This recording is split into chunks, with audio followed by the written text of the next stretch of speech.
भारत के हरियाले भूमि में शक्तिशाली हिमालय और विस्तृत हिंद महासागर के बीच एक राज्य था जिसे सूर्यवंश कहा जाता था, जो अपनी समृद्धि और लोगों की वीरता के लिए प्रसिद्ध था।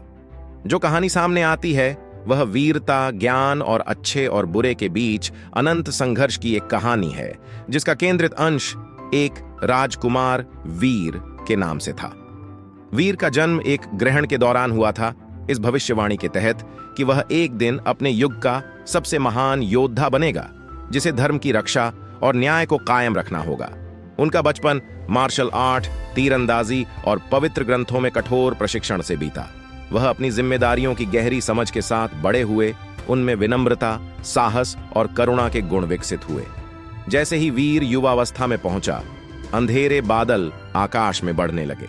एक राक्षस राजा रक्तबीज, जिसे तपस्या द्वारा प्राप्त वरदानों द्वारा शक्तिशाली बनाया गया था, ने सूर्यवंश को जीतने का लक्ष्य बनाया था। रक्तबीज एक साधारण दुश्मन नहीं था। उसके हर एक बूंद का रक्त जमीन पर छूने पर उसकी एक और प्रतिरूपी का जन्म होता था, जिससे उसे लगभग अजेय बना दिया गया था। राज्य युद्ध के लिए तैयार था और रक्षा की पहली पंक्ति के रूप में वीर अपनी नियति को स्वीकार करते हुए तैयार खड़ा था। युद्ध से एक रात पहले वीर ध्यान करने और परमात्मा से आशीर्वाद लेने के लिए जंगल में चला गया। वहां एक दर्शन में देवी उनके सामने प्रकट हुईं और उन्हें एक दिव्य हथियार अग्नि अस्त्र प्रदान किया, जो रक्त गिराए बिना बुराई को नष्ट करने में सक्षम था। दैवीय आशीर्वाद से लैस वीर ने रक्तबीज की सेना के खिलाफ हमले का नेतृत्व किया। युद्ध भयंकर था और आकाशीय अस्त्रों के प्रहार से धरती कांप उठी।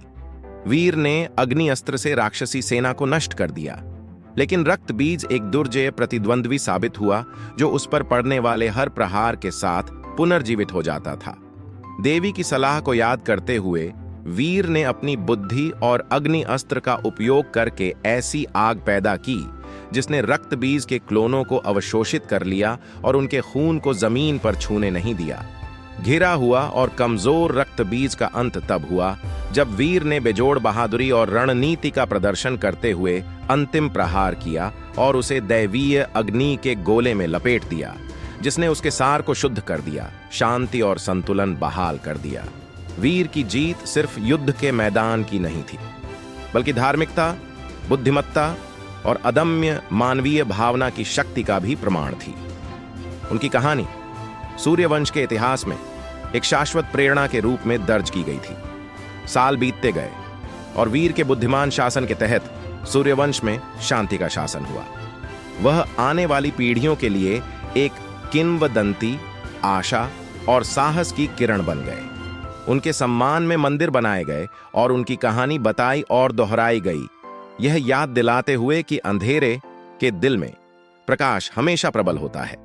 इस प्रकार वीर की महाकाव्य कहानी समय की कशीदाकारी के माध्यम से बुनती है। बहादुरी, ज्ञान और न्याय के लिए अडिग लड़ाई की एक कालातीत गाथा है, जो भारत की आत्मा के साथ गूंजती है, जो अनंत काल के लिए धर्म के मार्ग को रोशन करती है। जैसे जैसे साल बीतते गए, वीर की कहानी सिर्फ युद्ध में जीत की कहानी नहीं, बल्कि सूर्यवंश के शासन के लिए एक मार्गदर्शक बन गई। उनके शासन को उनके लोगों के बीच अद्वितीय समृद्धि, न्याय और सद्भाव द्वारा चिह्नित किया गया था। राजा, जो कभी एक योद्धा था, अब अपना ध्यान अपने राज्य के कल्याण की ओर केंद्रित कर आदर्श शासक या राजर्षि, एक आर्षी राजा का अवतार बन गया। वीर समझ गए कि सच्ची जीत जमीन जीतने में नहीं, बल्कि अपने लोगों के दिल जीतने में है। उन्होंने कृषि, व्यापार और शिक्षा को बढ़ावा देने के लिए सुधारों की शुरुआत की। दूर दराज के देशों से विद्वानों को राज्य में आमंत्रित किया गया था और दर्शन, विज्ञान और कला सहित विभिन्न विषयों पर ज्ञान प्रदान करने के लिए गुरुकुल, स्कूल की स्थापना की गई थी, ताकि यह सुनिश्चित किया जा सके कि ज्ञान भारत की नदियों की तरह स्वतंत्र रूप से बह सके। राजा वीर के अधीन सूर्यवंश की समृद्धि ने पड़ोसी राज्यों का ध्यान आकर्षित किया, जिनमें से कुछ मित्रवत थे, जबकि अन्य इसे ईर्ष्या की दृष्टि से देखते थे। शांति सुनिश्चित करने और अपने राज्य की रक्षा करने के लिए वीर ने कूटनीति के माध्यम से गठबंधन स्थापित किया, यह दिखाते हुए कि ज्ञान और चातुर्य से युद्धों को टाला जा सकता है और एकता लाई जा सकती है। हालांकि शांति को चुनौती दिए बिना नहीं रहना था। एक नया खतरा क्षितिज पर मंडरा रहा था, सूखा जिसने राज्य को पंगु बना देने का खतरा पैदा कर दिया था। जो नदियां कभी जीवन से भरपूर थीं, वे सूख गईं और हरे भरे खेत धूल में बदल गए। पूरे देश में अकाल फैल गया और लोगों का उत्साह कम हो गया। वीर, जो हमेशा अपने राज्य का रक्षक था, ने संतों और बुद्धिमान लोगों से सलाह ली। उन्हें पता चला कि सूखा केवल एक प्राकृतिक आपदा नहीं थी, बल्कि एक असंतुष्ट आर्षि के श्राप का परिणाम था, जिसके साथ सूर्यवंश के एक शिकारी ने अनजाने में अन्याय किया था। श्राप को पूर्ववत करने के लिए वीर आर्षि से क्षमा और आशीर्वाद मांगने के लिए हिमालय की ओर तपस्या की यात्रा पर निकल पड़े। यात्रा खतरनाक थी, परीक्षणों से भरी हुई थी, जिसने वीर की ताकत, संकल्प और विनम्रता का परीक्षण किया। उसे भयंकर जानवरों, शत्रुतापूर्ण इलाकों और अपने भीतर के राक्षसों का सामना करना पड़ा। महीनों की कठिन यात्रा के बाद वीर को एक गहरे हिमालयी जंगल में आर्षि मिले। अत्यंत विनम्रता और सम्मान के साथ वीर ने अपने लोगों की ओर से आर्षि से क्षमा मांगी और उनके कल्याण के लिए किसी भी हद तक जाने की इच्छा प्रदर्शित की। वीर की ईमानदारी और निस्वार्थता से प्रेरित होकर आर्षि ने शाप हटा लिया और राज्य को बारिश का आशीर्वाद दिया। वीर एक बार फिर नायक के रूप में सूर्यवंश में लौटे, न केवल दुश्मनों को हराने के लिए, बल्कि व्यापक भलाई के लिए, आत्म बलिदान की सच्ची भावना को मूर्त रूप देने के लिए। पौष्टिक बारिश के तहत राज्य एक बार फिर खिल उठा और लोगों ने खुशी मनाई। वीर के प्रति उनका प्यार और सम्मान गहरा हो गया। राजा के कार्यों ने इस विश्वास को मजबूत किया कि सच्चा नेतृत्व दूसरों की सेवा करना और लोगों के कल्याण को सबसे ऊपर रखना है।